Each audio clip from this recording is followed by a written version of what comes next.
I just gotta teach a webinar, okay?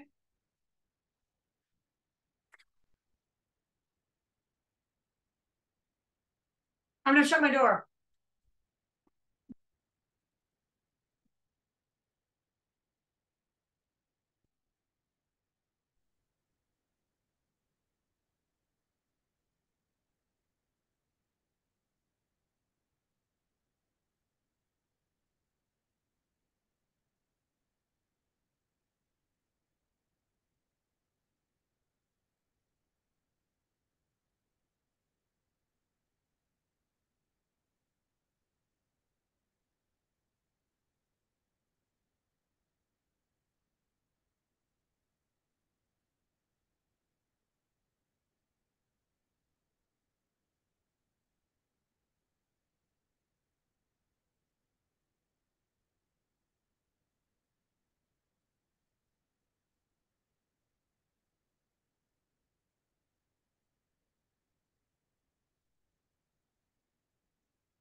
Hello, Katie. Are you there?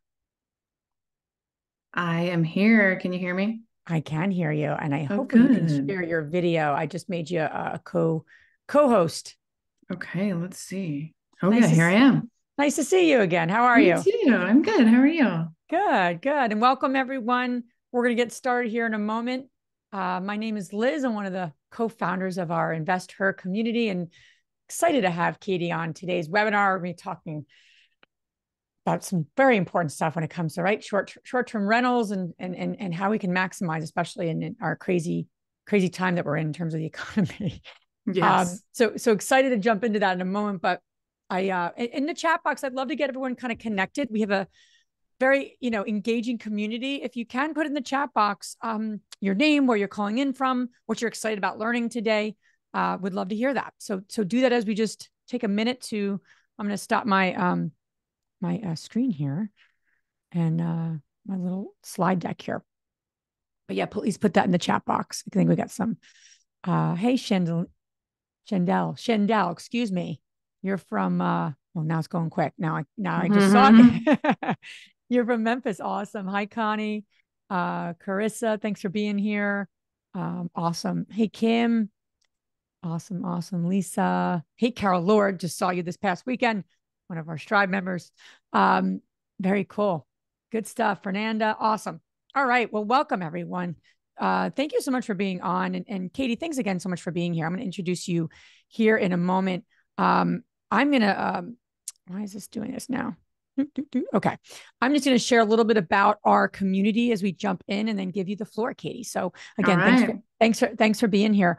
I always assume everyone knows what we have going on with our community and our investor, day to day, what we have to offer and how we can best support you. If you're new to our community, I'd love to hear that you're new. In the chat box, just say, "Hey, I'm new."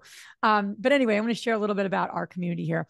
So very quickly, many of you got probably connected to us through our Facebook community. It's a free Facebook community. We fiercely protect it. There's a lot of posts that you don't even see because we're always taking things down behind the scenes. But it's really a place for you to post questions, get support that you need along your way.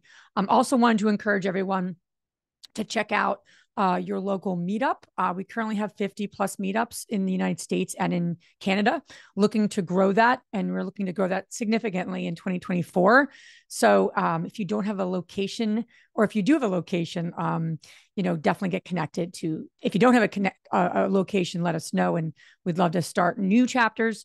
If you do have a group in your geographic area, you can get connected to them. So really, it's about that local support. We also have an EXP team. This is really a group of women real estate agents who are also looking to grow their investments. So definitely check that out if you're looking for a new place to hang your license. Our free webinars, which Katie's going to be doing today, we do two a month, and these are high level people that we handpick to present really important content from a real estate perspective, from a business perspective, and even from a self-care perspective. And we take those three pillars seriously of what we kind of content that we provide. And if you don't know, we've been living under a rock. We do have our next Investor Con June 2nd through 4th, Austin, Texas. Really excited about the planning for this one coming up. Katie and Furnished Finders were amazing sponsors of our last conference. Really appreciated all of that, and what how you supported us for that conference. And we're just planning another phenomenal annual conference. We'll have 500 women there, and it's in a beautiful location there in Austin. I've never been personally to Austin, and I'm selfishly excited to get there. And then lastly, and then I'm going to give the floor to Katie. I'm going to introduce you to her. Is a little bit about our Fatima here. I don't know if she's on here today, but she is our strategic business coach. And if you are someone who's done 5 to 10 deals, you're looking really to stop being a solopreneur and really get that clarity and focus to take your business to a new level. Fatima is one of our coaches and is offering strategic calls, free, complimentary, no strings attached, to women who kind of fit that profile to support you on helping you get from wherever you are to where you want to go. So that's a little QR code to set up a call with her. Again, no strings attached. It's complimentary. She's just phenomenal in helping women kind of get unstuck and kind of get a plan to move forward. So without further ado, and I'll put the link in the chat box. Excited to have Katie on today.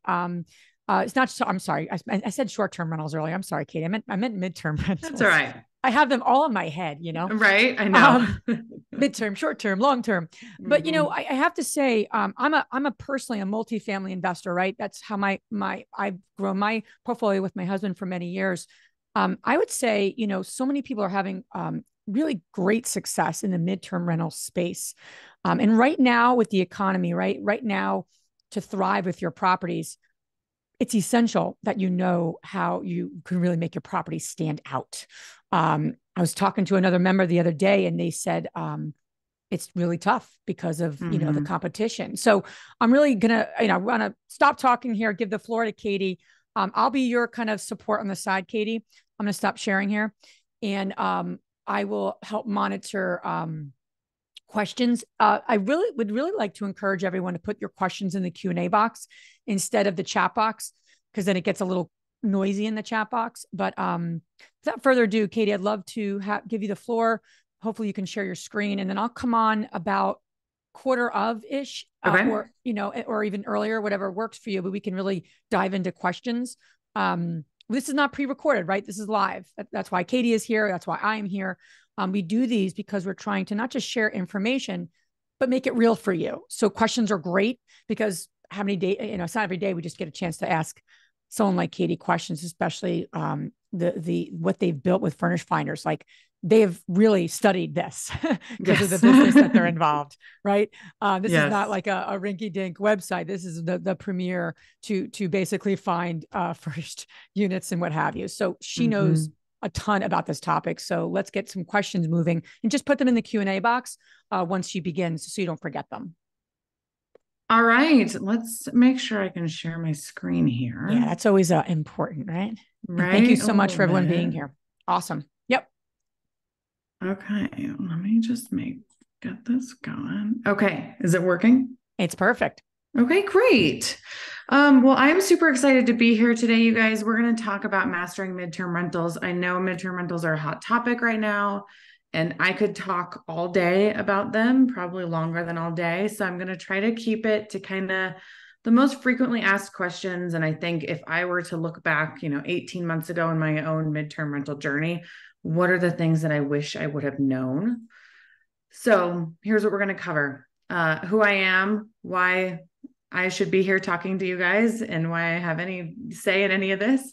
How to assess your property's suitability for midterm rental. This is a huge question I get all the time is, how do I know if my property will work for midterm rental? How do I figure that out? How to furnish it and finish it. And then we're going to go into some marketing tips and management. So this is me, Katie. I am the marketing director at Furnished Finder. So I literally eat, sleep, and breathe midterm rentals all day long, every day.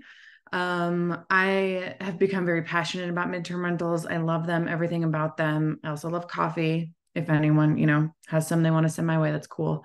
I have grown a portfolio of 8 midterm rentals in less than 2 years. All of my midterm rentals are out of state. So I am a huge proponent for investing out of state when that's when it works, what works for you. I live in a very expensive market. So that's what works for me. I have 1 long-term rental as well.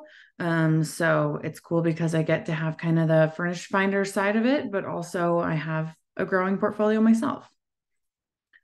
All right. So what are midterm rentals? Most people probably know this by now since it's such a hot topic. But when we're talking about midterm rentals, generally speaking, we're talking about anything that's a 30-day plus stay.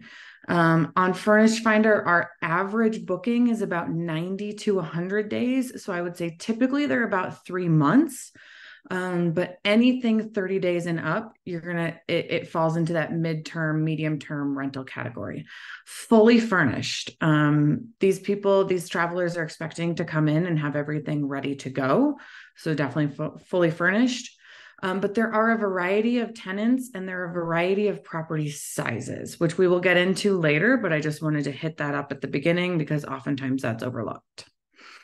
All right. So the closest comparison we have to a midterm rental is going to be a short-term rental. Obviously, long-term rentals are a little bit different just because they're unfurnished. Multifamily, you get into it's just a little bit more separated.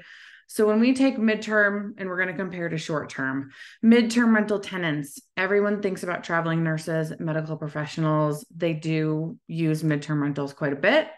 You also have relocating families, people who are moving from one state to another. You also have families who are maybe renovating their house. I just had a family stay at one of our properties that they didn't want to buy a new house because of interest rates. They're going to renovate their entire house. So they had to be out of their house for 3 months while that all got done. Corporate travelers are huge, people coming in for projects or longer contracts. Digital nomads, especially since COVID, there's a lot of people, especially pre-children, if that's in their life path, that they want to travel and see the country before settling down. And insurance claims. So let's say you have a fire, a flood, a hurricane, or your dishwasher floods and it damages your house. And insurance says, okay, we need to put you up somewhere for a while this gets fixed. On the other hand, we all know short-term tenants, you've got vacation travelers, gatherings, tourism, things like that. Regulations for a midterm size, they are minimal, if existent at all. Most, and I say most because no one can ever say all when it comes to legalities, cities, counties, states, HOAs, any regulatory organizations, they're going to have a 30-day minimum. Anything 30 days and over, they put into the bucket as far as for regulatory purposes of a long-term rental. Regulations on the short-term side, we know they're all changing all the time. Startup costs. On both sides, you're going to have the cost of the acquisition, whether that is a purchase or an arbitrage situation, however you want to do it.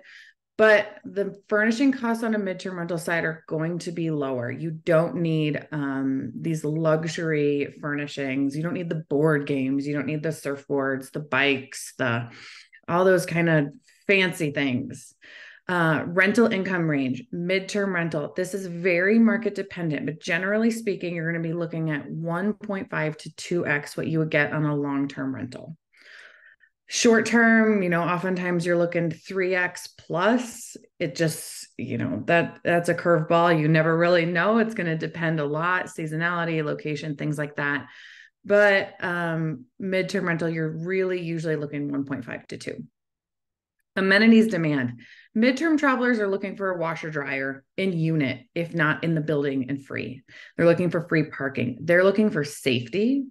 They're looking for a flexible lease if they need to change their plans, things along those lines. Obviously, short-term rentals, the amenities, hot tubs, pickleball, extra beds, things like that. So this slide is really just meant to give everyone a feel of the main differences and kind of putting your frame of mind in with midterm rentals. Okay, midterm rental myths. Only smaller properties do well as midterm rentals. And I want to talk about this a little bit more about a pyramid theory that I always explain. There are a higher demand for smaller properties, studios, 1-2 bed properties as midterm rentals. There's also a lot more inventory, right? So you have a large supply, large demand.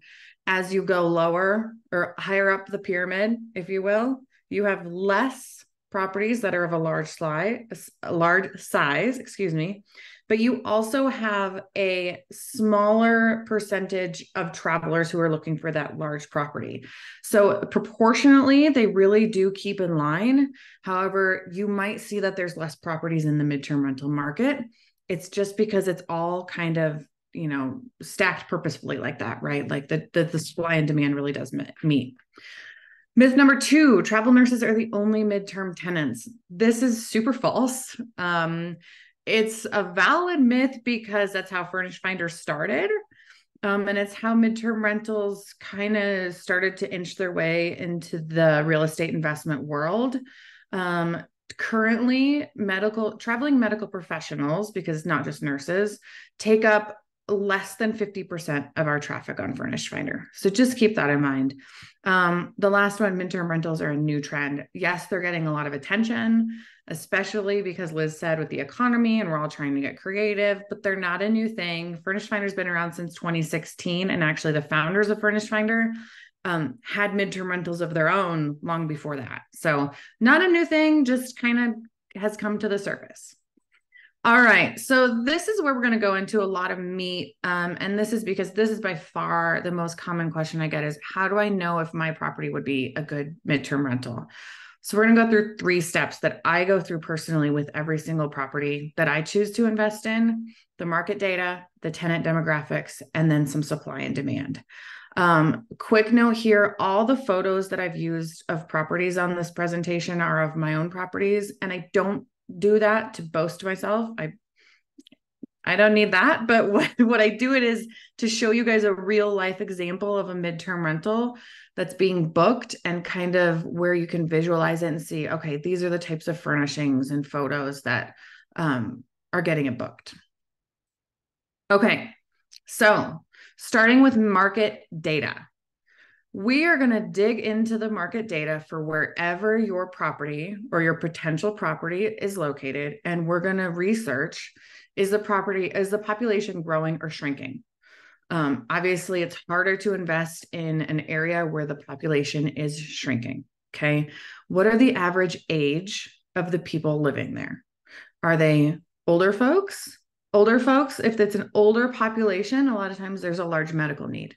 Okay. If it's a younger population, a lot of times you might have people relocating there. So you need to kind of put 2 and 2 together there. What are the crime trends? Safety is a very, very important thing for a midterm renter. If you rent a property on vacation and you feel like maybe it's not in the best part of town, you might only be there for 5 or 7 days, not as big of a deal as if you're there for 90 days. What's the job growth like? And what's the salary growth like? We want to know that this is a healthy local economy and that things are growing, bringing people in. Large companies moving there have a presence there. There's a reason why Google might put their next headquarters wherever they put their next headquarters, right? Same thing with a Starbucks or an Amazon or Dell, right? So look at what's happening in these markets. I like to call it the Starbucks effect. Anytime you see a new Starbucks pop up, it means that area is growing. The Starbucks is not going to put new locations or stores in areas that are not safe or not doing well, et cetera, right? What is the local market or government investing in the infrastructure, sports, downtown? Is there a new stadium? Are they renovating the light rail? Is there a brand new downtown area that's coming? What is happening that might predict a little bit of the future of this market? And are there irreplaceable qualities or location features? Let's take San Diego. You can never take the beach away from San Diego. People are always going to come to San Diego for the beach, things like that. Now, the key here is really, you want to find all of this information, but it doesn't help us as much unless we apply it to our target tenant. Okay. So if my target tenant is a medical professional, I really want to go for travel nurses, traveling doctors, things like that. I want to go somewhere with maybe an aging population, somewhere with low crime, somewhere where maybe the infrastructure investment isn't as important to me, but other things are. Vice versa, I want to think about that. Maybe if I'm talking about, I want to have a larger midterm rental, are they bringing in, are they relocating a lot of their executives here that might need housing for a while, things like that. So you really have to not only take this data, but apply it to the target tenant that you're going after. Okay. Same thing with tenant demographics. So we have the market stats. Now we want the tenant demographics. What percent is homeownership and renting? If I have a larger midterm rental, I want to have a large percentage of homeownership, because that means there's a lot of people that have mortgages and have insurance. And if they have a flood, they're going to need somewhere to go. What's the average property size and age? That's going to clue me into, again, if I'm going for larger midterm rentals, What do I need to be able to provide? Are these large families in there? Or are they small? If the average property size is a 5-bedroom, I might have a harder time if I have a 3-bedroom and I'm targeting families. Okay. Again, what companies are growing? What large projects need contractors? Is there a large oil pipeline going in that might need to bring in a bunch of contractors for 6 to 8 months? What are the medical centers? Are they level 1? Level 1 medical centers are like the trauma centers. They've got to be at peak running. They need all the staff. Is it a medical campus or is it just one hospital? Are the hospitals scattered or are they central? Are there natural disasters, right? God forbid we ever have natural disasters wherever we are, but they happen, and those people are going to need somewhere to go if their house gets damaged. Are there large companies recruiting in the area? And again, what are the unique drivers to the area? So there's some carryover here from the market, but it's really because you need to dig in and see, how does this apply to my target tenant? All right. Now we're going to go into the supply and demand research, economics 101. But here's where this is a little different than short-term rentals. We've got to get a little bit data and a little bit Sherlock Holmes, and I'm going to explain how. So I kind of did a case study here because it's much easier to show than to tell. So I picked a very random city, somewhere my husband has to travel in a few weeks for his work. And he goes, I'm going to Lubbock, Texas, babe. And I'm like, I don't know where Lubbock, Texas is because I don't know Texas very well, but Lubbock, Texas. So here we go. So the first thing I did is I went to furnishedfinder.com/stats. Bookmark this page. There is not a day that this page is not open in my browser, and it would be whether I worked at Furnished Finder or not.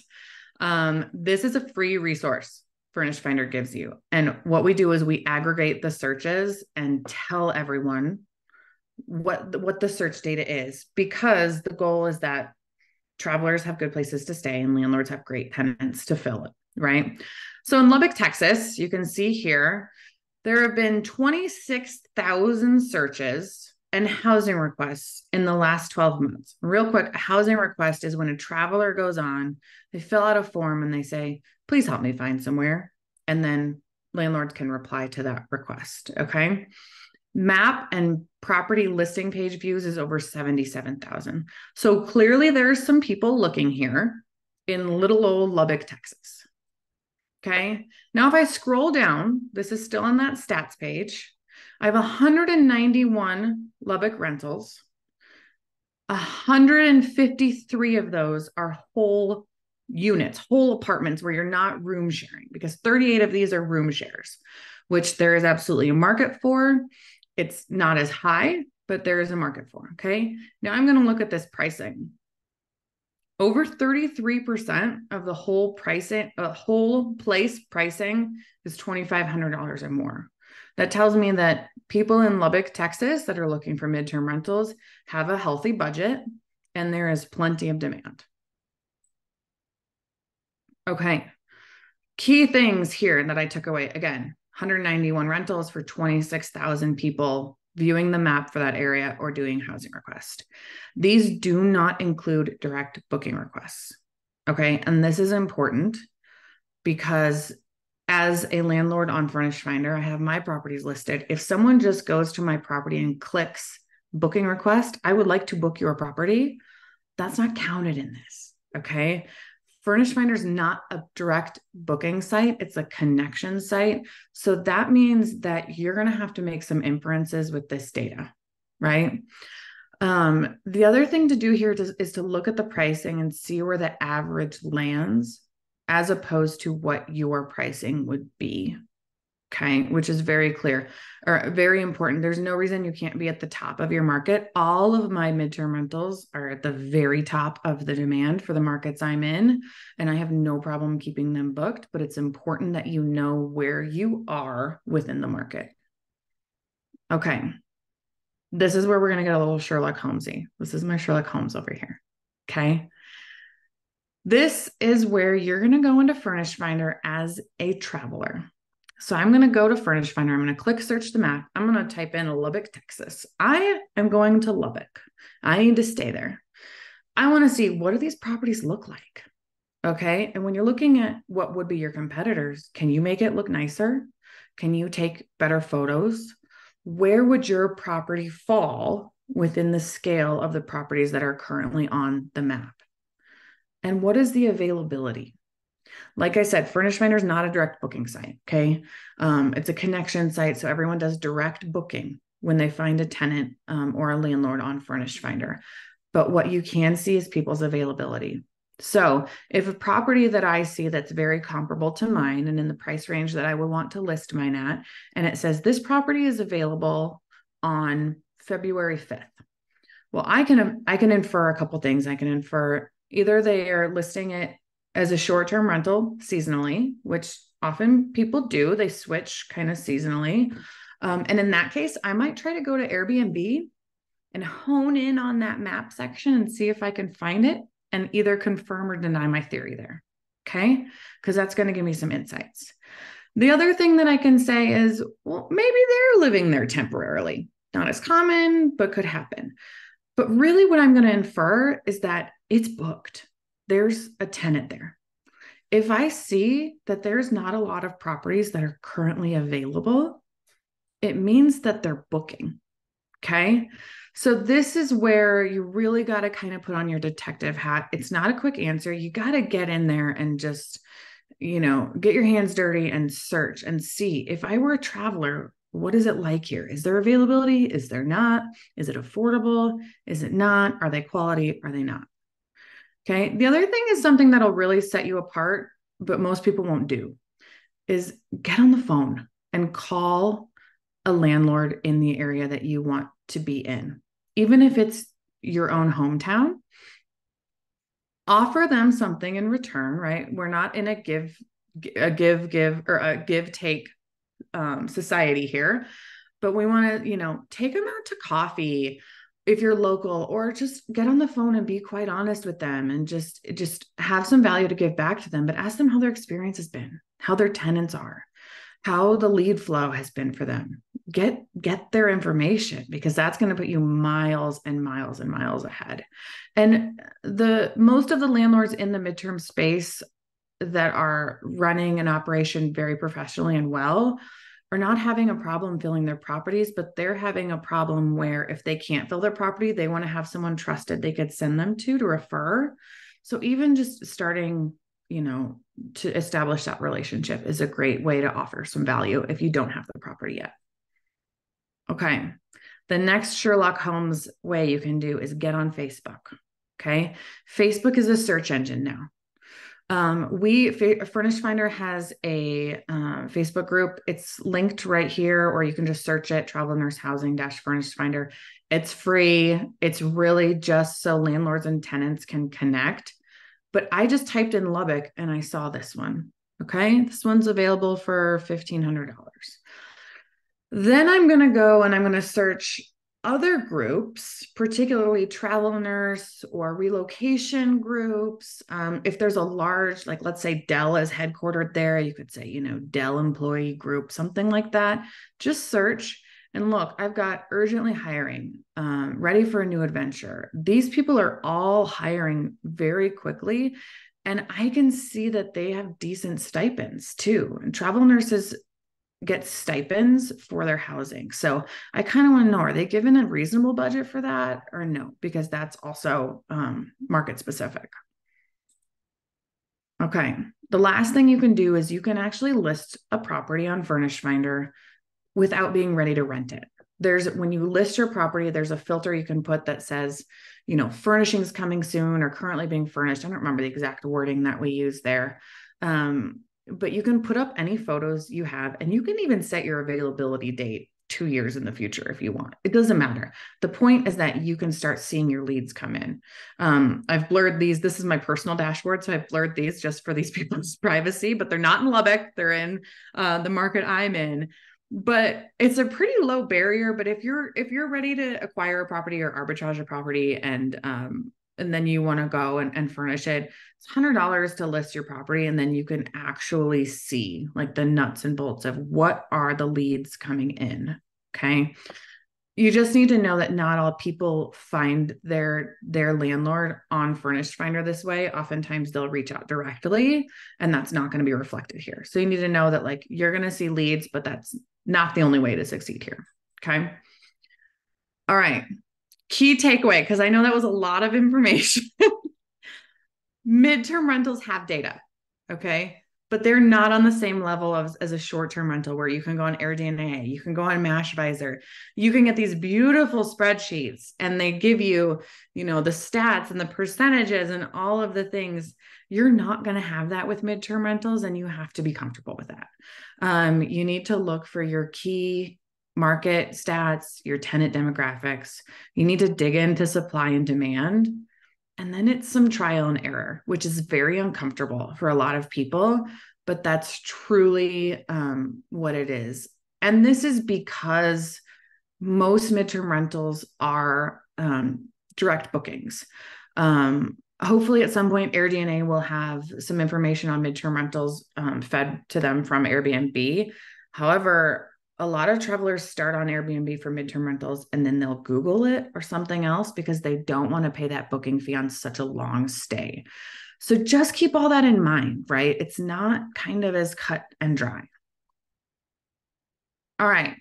So that was kind of the meaty part. Now we're going to do some more fun stuff, which is the finishing and furnishings. Okay. This is another super common question. Well, how do I transition from long-term to midterm or short-term to midterm? What do I need to put in this place, right? There's 1,000 different lists for how to furnish your Airbnb property on the internet, not as many for a midterm rental. Again, you'll see this is one of my personal properties, very basic furnishings. We're not going crazy, but it's comfortable. Okay, so the 3 keys to finishing and furnishing, well, there's 6, but there's 3 on this slide. Comfortable furnishings. Okay. Go around your house for a day or your apartment, wherever you live, open a notes app, your notes app, and just take note of what makes you comfortable. Like for instance, in my office, I always have an extra blanket because it gets chilly in here. I like extra pillows. I also like to have an espresso, right? Sorry, I've got dogs back here. I also like to have like nice kitchen appliances like a toaster and a griddle and pots and pans. Some people like a rice maker, but what makes you comfortable? I like blackout curtains. I like, sometimes people like a fan. Thoughtful touches that are for your target tenant. If you're going after medical professionals, you have to have blackout curtains. A lot of them are night shifters. If you're going after families, you might want a high chair or a pack and play or a twin bed. The other thing is professional photographs. Real estate photos usually are $200 or less, and you will make that back in your first booking. I can almost guarantee it. It's the lowest hanging fruit that there is with a midterm booking. Okay, the other things that you might not think about with a midterm rental is security and lighting. People want to know, especially if it's in a building, is there secured entry? Okay, how do I know I'm safe? If it's a single family home, can you put some extra exterior lights to really make that traveler feel safe? Especially if they're coming or going when it's off hours. Utilities and Wi-Fi, these are expected when you're a midterm rental guest or host, that it's included. Okay. They want fast Wi-Fi. A lot of times them or their partner might be working when they're not working at the hospital, or they might be a digital nomad. And pet friendly. About 50% of midterm travelers travel with their pet. So make it pet friendly so Fido can come. You can have a pet deposit. You can have pet rent. You could put, waivers for damages in your lease. But if you can, be pet friendly. I even have a little package that I have my cleaner every time I have a traveler coming with a pet, that there's like 2 fresh toys and some treats sitting out, right? Make it pet friendly. Okay. Some marketing tips that I have for midterm rentals specifically. Get active. Okay. The number one challenge I see when people come to me and they say, Katie, my midterm rental is not booking. I'm like, what are you doing? They say, well, I'm waiting. I'm like, okay, that's really cool. That's not going to get you there. midterm rentals, you cannot sit back and wait for your phone to ding, your email to buzz, or you get a text message that says, you made a booking. Even over Airbnb, more times than not, midterm travelers have questions before they book because again, they're not there for 3, 5, 7 days. They're there for a month, 2 months, 3 months, 6 months. They have questions. On Furnished Finder in particular, it's very important that you reach out to leads because that's a connection site, not a booking site. Make a phone call, send them a text. A lot of times a video walkthrough will be great because this is kind of that in-between space where they might want to check out the property, but you probably have a tenant in there. So they can't just go, and you can't just show them the space like you might be able to a long-term, right? So have a video. I've had potential tenants even before where they're like, can I just FaceTime you to see that you're a real person and see if we vibe? And I'm like, yeah, great. Let's do it. Make sure your listing is complete. And if you're not getting hits, change up your photos. If for any reason, just to make sure that if a different photo would click with a different audience, that you're getting that. And then you can also shift your pricing with seasonality. My properties are in the Midwest, and in the winter, I take them down a little bit simply because it's the Midwest and it's winter and it's cold. Nobody wants to be there. All right, you guys hang on. I'm going to let my dogs out because I don't want that to be distracting.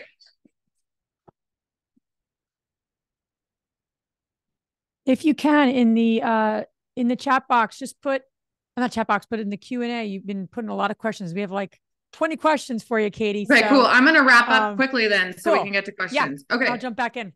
Okay, cool. Standing out photos. Feel like you can use pops of color. Get creative with your amenities. You don't need a hot tub, but some books are cool. Some free weights are cool. A Netflix subscription is great. Talk to your target tenant, not all tenants. So there's a lot of different types of midterm tenants. So when you are writing your description, focus on talking to them. Okay. Stop using the word cute, quaint. Start using the words convenient, safe, pet friendly, things like that. Okay. Midterm rentals are a relationship business. So start networking. I have one property that most of my bookings have come from actually a corporate housing company that has their own rentals. And oftentimes they run out of inventory. So then they roll over and use mine. So start working a network, even if it's small. Okay. I'm going to breeze through this one, you guys, so I can answer your questions, but management. It's much more hands-off. Okay. The tenants take a lot of ownership. I had one property where the shower head didn't have very much water pressure. Instead of sending a plumber, I got to send her via Walmart delivery a new shower head, and she put it on, and she was so appreciative. I have one tenant that asked, hey, is there any way we could get a desk? And I was like, yeah, sent her a desk via Amazon, and she assembled it, and she couldn't have been happier to do work for me. So that's huge. Cleaner, handyman, literal boots on the ground. But it's really like short-term rental management, but scaled way, way, way, way back and simplified. Okay. You're going to need bookkeeping. You're going to want to screen your tenants and have a lease, but really, you can have a PMS, but you don't really need that until you have several properties because it's just so much simpler. I ran my business using an Excel spreadsheet until I hit 7 properties and they're all out of state. And then I was like, okay, it's time for more tools. All right. The keys to out of state, anything consistent you can do. I use nearly the same furnishings in all my properties. As you can see, it's like the same table 18 times. Think about how much you want to manage. If you don't want to manage lawn and snow, get a condo, right? Think about that stuff. And then just overly communicate everything. All right. Should we stop here, do questions, and then I can circle back to kind of what Furnished Finder brings in, Liz?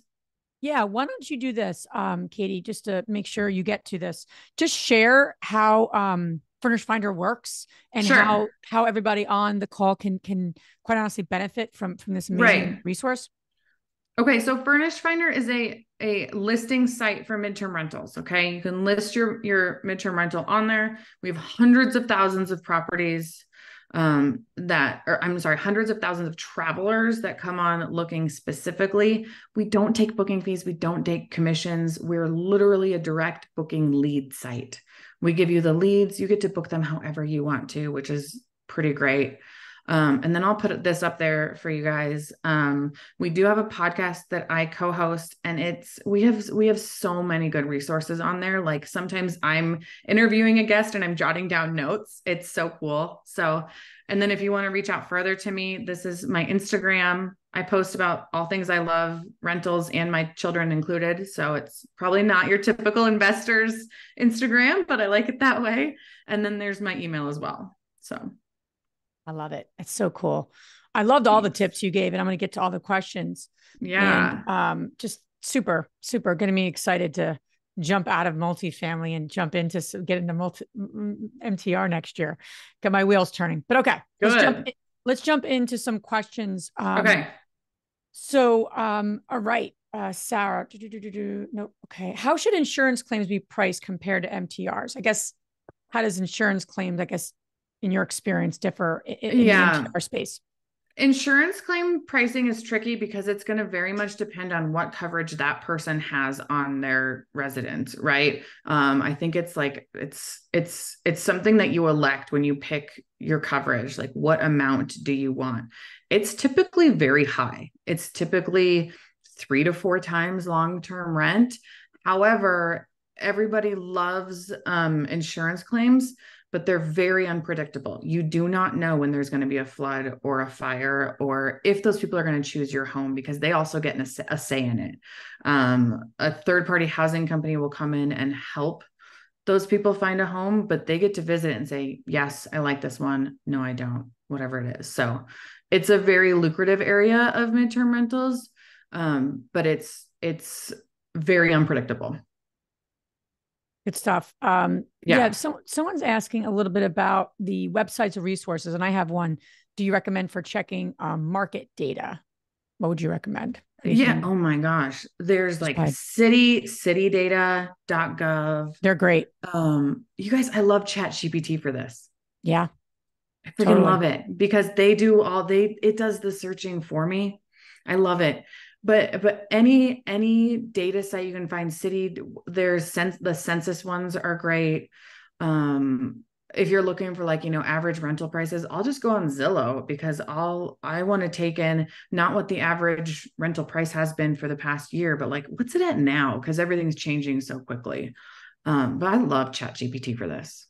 We just got introduced to brightinvestor.com.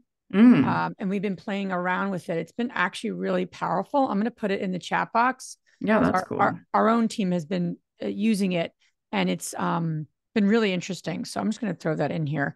City Data is a great free resource. Yeah. And then you start to say, okay, what makes sense to pay for, what doesn't. But let me just put this in the chat box here. I'm going to put this guy, very, very knowledgeable, Donato, his name is, but the website, I just took his card and put it in there, but his card is in there, the website. Yeah, we've been really happy with what we've been finding ourselves so far. Love it. All right, let's jump into more questions here. As I can think about resources, we'll make sure we support you.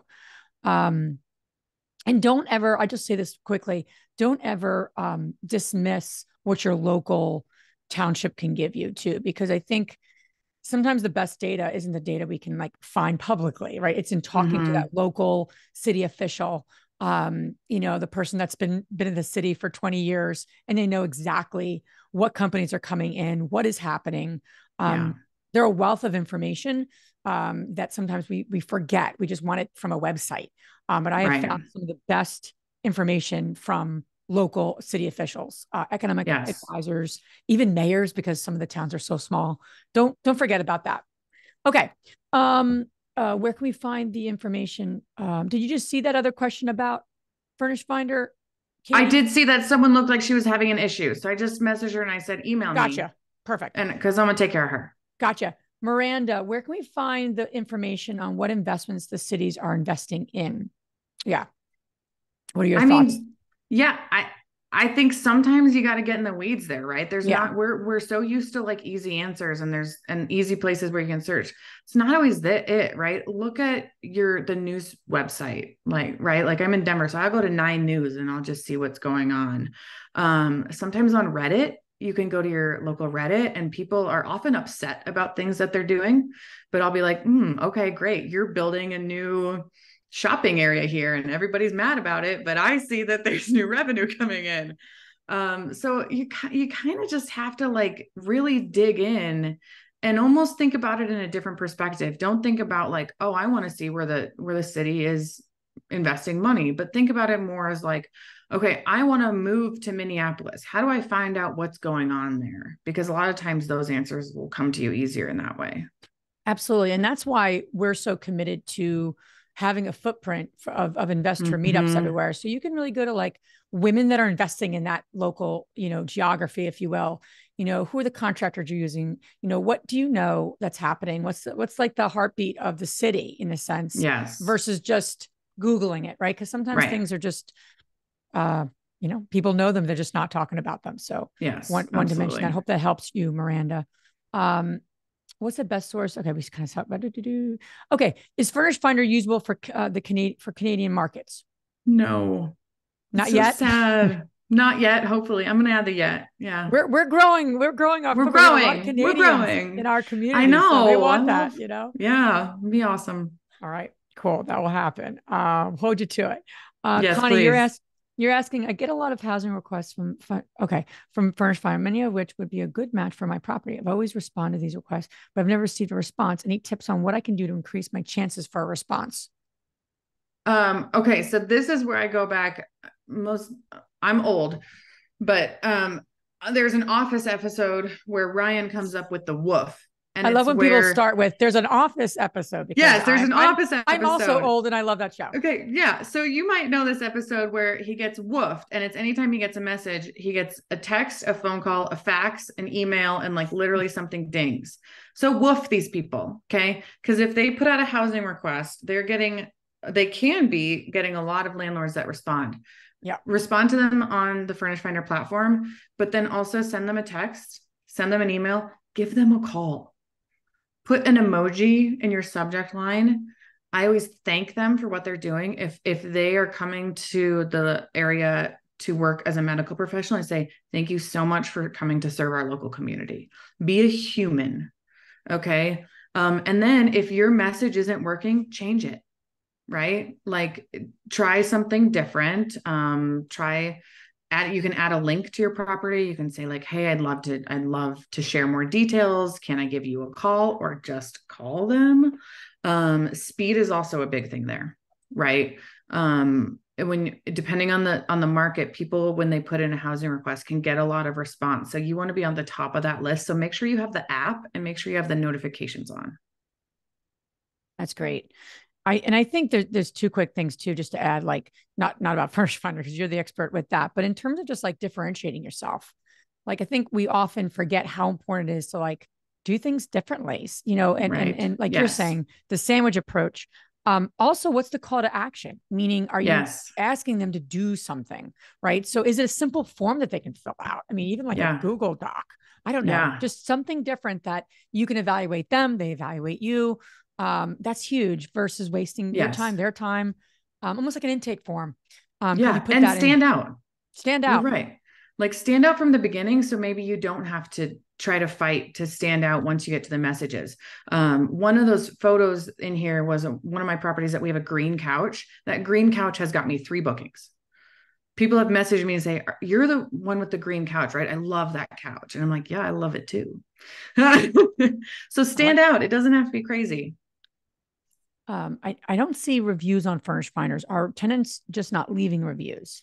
That's something that we are working on. We have not pushed reviews very heavily to our users. It's kind of up to the landlord to ask for the reviews. We don't automatically prompt people right now.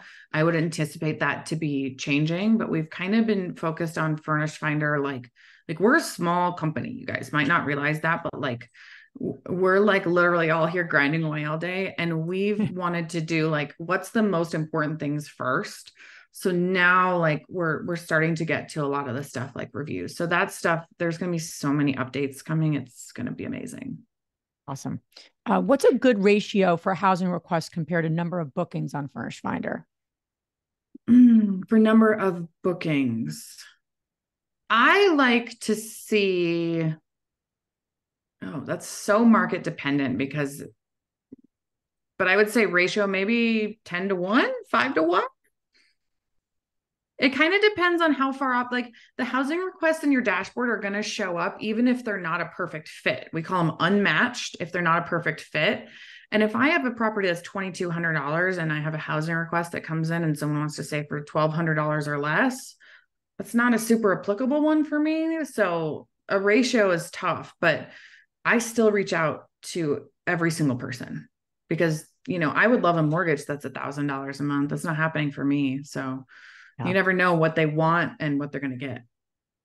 And what markets are you investing in? And then I can also answer that. Yeah, my midterm rentals right now are in Cedar Rapids, Iowa, Iowa City, and Des Moines. So I'm in the heart of the Midwest. I love that. We have no investments. We're more on the Southeast, but we don't have any midterm rentals. We're more, multifamily. Yeah. But it's probably powerful to use Furnished Finder is almost like that. Like you said, almost like a Google, like what's happening here and to start to get that insight. Okay, cool. How Absolutely. about school districts? How important is that for research when you're researching markets for midterm rentals? It's going to be more important for if you have a large property, probably if you have a 3-bed and up, because the midterm rental tenants who travel with children are going to be the people who are relocating. So they're looking for somewhere just to stay until they get into the house they're going to buy. They might be renovating their house. They're going to be the insurance claims. But typically, I would associate more with crime rate because these people are not going to have to associate your address with registering with their local school district, right? They're going to use their permanent address or whatever that is. So I would say less important, but I would focus more on the crime rate.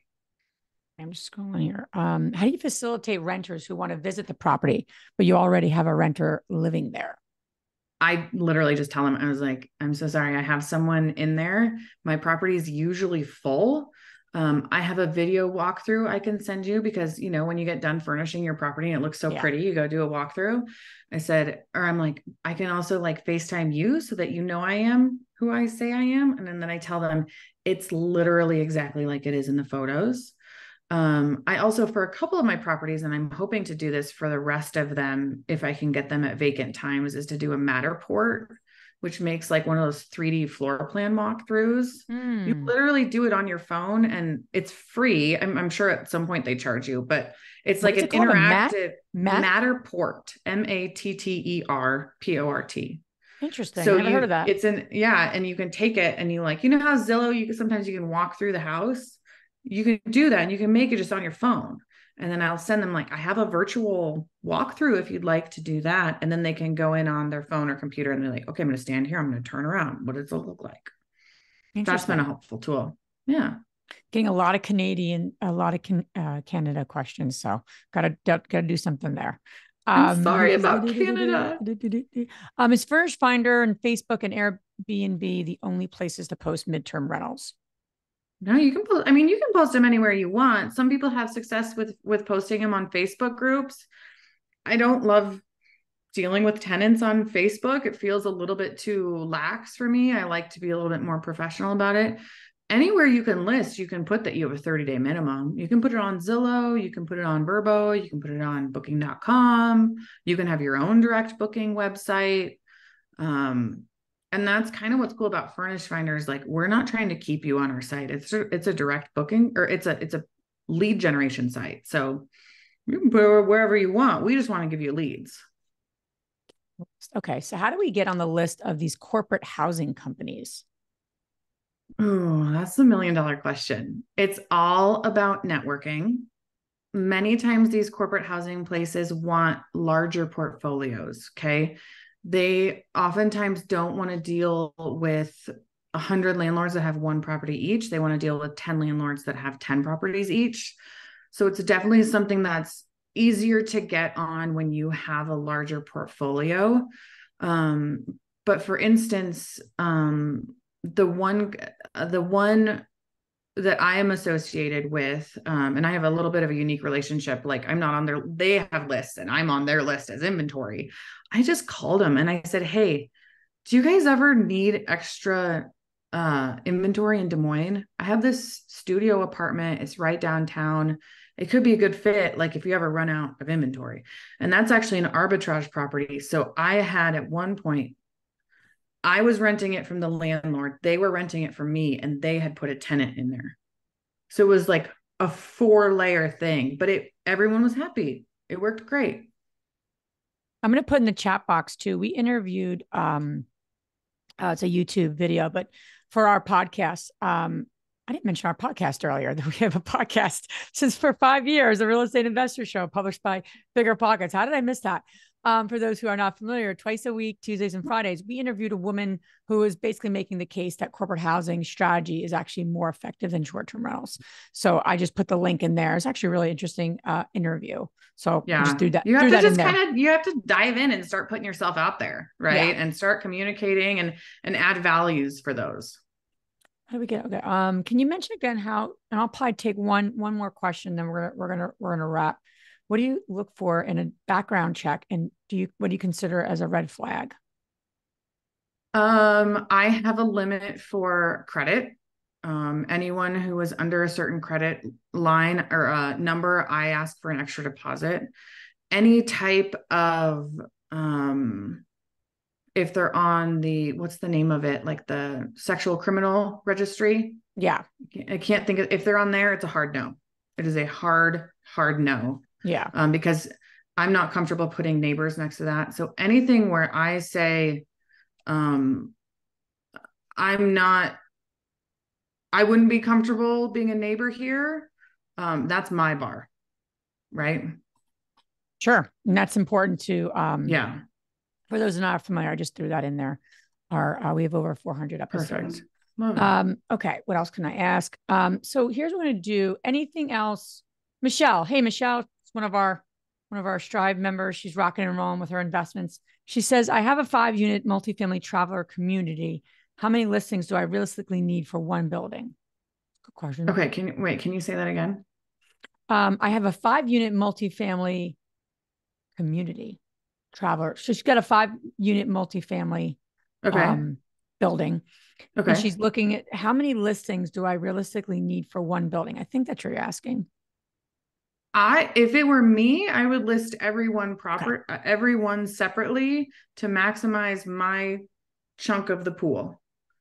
Right. I have actually 3 of my units are identical to each other because it worked. So I did it again, and then it still worked. So I did it again. And I could have just one listing, but it's so cheap that I do 3 so that when people are searching, they see me 3 times, not once. I love that. Couple of things. Where can everyone find you? This is the best place. Yeah. Reach out. If you have a specific question about your Furnished Finder account or like something on there, reach out to me via Furnished Finder. If you have more questions about midterm rentals or any questions like this, reach out to me on my Instagram. I will try to get back to everyone as soon as I can, because I know we didn't get through all these questions, but they're all such good questions. We're going to have you back on. Yeah. And for those who want to take advantage of that strategic business coaching call with our team member, Fatima, it's a complimentary call. Please check that out. I put that in the chat. We always like to end with one action step, one thing you got from today's webinar. We take these really seriously. We have phenomenal people like Katie teaching, sharing, giving their best practices. Not only do you have somebody who's the marketing director of Furnished Finder, but she's an incredibly active investor herself in the actual asset class that she's involved in. Yeah. And that's rarity. So thank you for being on, Katie. But also more importantly, what are you taking away from this call today, from this webinar? Obviously, connect with Furnished Finder, connect with Katie. Beyond that, what's one action step you're going to do? I'd love to see in the chat box, what's your one takeaway? And even better, what's your one takeaway action step? And what are you going to do? Takeaway, check out Chat GDP. Yeah, that's amazing. It's like my best friend. I'm going to research our properties to see if any of them would meet the criteria for an MTR. Great. And if anyone has questions about their specific property, please reach out to me through Instagram and I'd be happy to give you my 2 cents for what it's worth. Nobody has all of the answers in midterm rentals, but we all have a little bit of a different perspective and experience. So definitely reach out. Awesome. I'm happy to help anyone. Call local landlord. Yep. Mm-hmm. Lean into Pick up the phone. Lean into our community, right? That's why we have we're building a global community of kind of trusted, especially trusted women. So thank you again, Katie, for thanks being so here. much. Thank you everyone for all the great the great comments. I'm going to give you one other action step, everyone. Take your action step, and then as soon as you complete it, I want you to put it in the Facebook community. Hey, I was in the webinar a few days ago. I did what I said I was going to do. Tag me, because that is also part of taking action and then being held accountable to our actions that we've written down. And that's what we really stand for in this community, is that you move the needle in your journey. Mm-hmm. This wasn't just done because Katie and I have nothing else to do, right? That you actually did something. Katie, thanks again so much for everything. Thanks for all the support for our community. We don't take that lightly. So we so appreciate you and Furnished Finder for all the support that you're giving the investor community. Yes, thank you guys. And thank you everyone for being on, and do something with what you learned. And yes, the recording will be on our blog page, therealestateinvestor.com/blog. So you will have kind of lifetime access to this phenomenal content that should be uploaded usually within 24 hours. All right. Have a great day, everyone. And thanks again so much, Katie. It's great to see you. Yes, you too. Bye-bye. Bye, everyone.